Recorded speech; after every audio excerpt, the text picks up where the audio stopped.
The defense ministers of Estonia, Latvia, and Lithuania announced that they've received approvals from Washington to send U.S.-made anti-tank weapons to Ukraine. Viewers may note that U.S. weapons sold to other nations require approval from the U.S. to be transferred to a third-party nation. Estonia will provide Javelin anti-armor missiles, while Lithuania and Latvia will provide Stinger anti-aircraft missiles and adjacent equipment. As per reports, Latvia will also send ready-to-eat military meals for the Ukrainian forces. While Ukraine is already having an increased stockpile of Javelins, the addition of Stingers represents a new capability for the Ukrainian military. In this video, Defense Updates analyzes how Latvia and Lithuania's upcoming delivery of Stinger missiles will touch Russia's raw nerve. Let's get started. This video is sponsored by the free-to-play military vehicle combat game War Thunder. We talk a lot about military vehicles on this channel, but what about trying them out for yourself? In War Thunder, you can choose from more than 1,200 playable vehicles from the 1930s to the 1990s and go to battle on more than 80 theaters of war. You can fly aircraft, helicopters, drive tanks, and command ships of all types and sizes, which have been carefully recreated from their real-world counterparts. It's available as a free download on PC, PlayStation 4, and Xbox One with cross-platform support. So grab your friends and give it a try. All viewers of Defense Updates that register using the link in the description below will also get a free premium tank, aircraft, or ship and 3 days of premium account time as a bonus.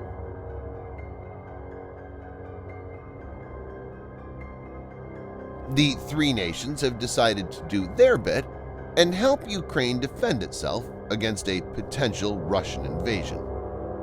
After American approval, these nations will now be able to transfer these systems directly to Kyiv, which has been requesting self-defense weapons from all its European allies. It's not currently known when the weapons could arrive in Ukraine, but a statement from the three ministers pledged the countries would cooperate to deliver weapons to Ukraine expeditiously. Estonian Minister of Defense Kalle Laanet, Latvian Minister of Defense Ardis Pabriks, and Lithuanian Minister of Defense Arvydas Anušauskas said in a statement, "In light of Russia's increase in military pressure in and around Ukraine, the Baltic states have decided to answer Ukrainian needs and to provide additional defense-related assistance. This aid will further enhance Ukraine's capability to defend its territory and population in case of a possible Russian aggression."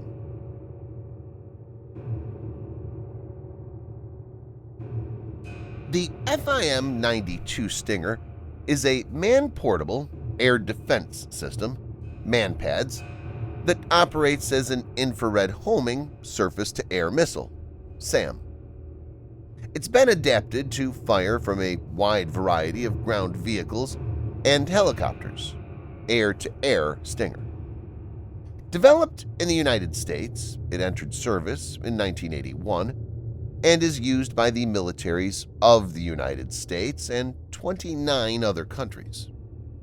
It's principally manufactured by Raytheon Missile Systems and is produced under license by EADS in Germany and Roketsan in Turkey, with 70,000 missiles produced. The missile is 5 feet or 1.52 meters long and 2.8 inches or 70 millimeters in diameter with 3.9-inch 100 millimeter fins. The missile itself weighs 22 pounds, that's 10.1 kilograms, while the missile with its launch tube and integral sight, fitted with a grip stock and identification friend or foe IFF antenna, weighs approximately 34 pounds or 15.2 kilograms. It has a targeting range of up to 4.8 kilometers or 3 miles and can engage low-altitude enemy threats at up to 3.8 kilometers or 2.35 miles. The Stinger is launched by a small ejection motor that pushes it a safe distance from the operator before engaging the main two-stage solid fuel sustainer, which accelerates it to a maximum speed of Mach 2.54. The warhead contains 1.02 kilogram, 2.25 pounds of HTA-3, a mix of HMX, TNT, and aluminum powder, explosive, with an impact fuse and a self-destruct timer that functions 17 seconds after launch. The weapon could be used to take out Russian helicopters if needed.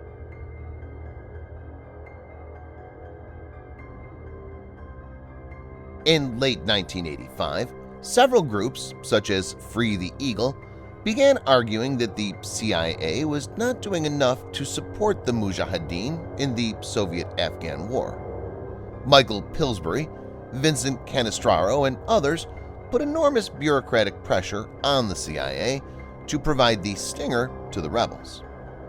The idea was controversial because up to that point, the CIA had been operating with the pretense that the United States was not involved in the war directly for various reasons. All weapons supplied up to that point were non-U.S. source weapons, including Kalashnikov-style assault rifles made in China and Egypt. Eventually, the weapon was provided. According to the 1993 U.S. Air Defense Artillery Yearbook, the Mujahideen gunners used the supplied Stingers to score approximately 269 total aircraft kills in about 340 engagements, a 79% kill probability.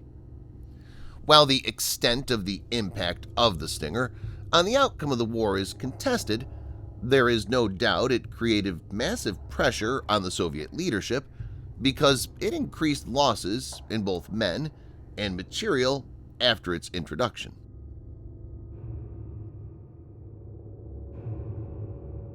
Russia has not de-escalated the situation till now.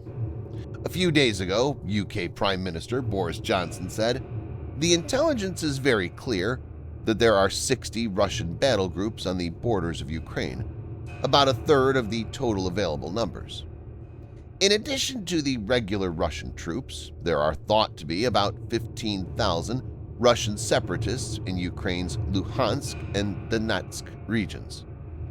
Russia is also holding military drills with Belarus.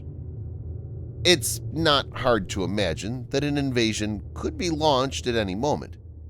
Keeping this in view, any weapon that Ukraine can lay its hands on will be useful.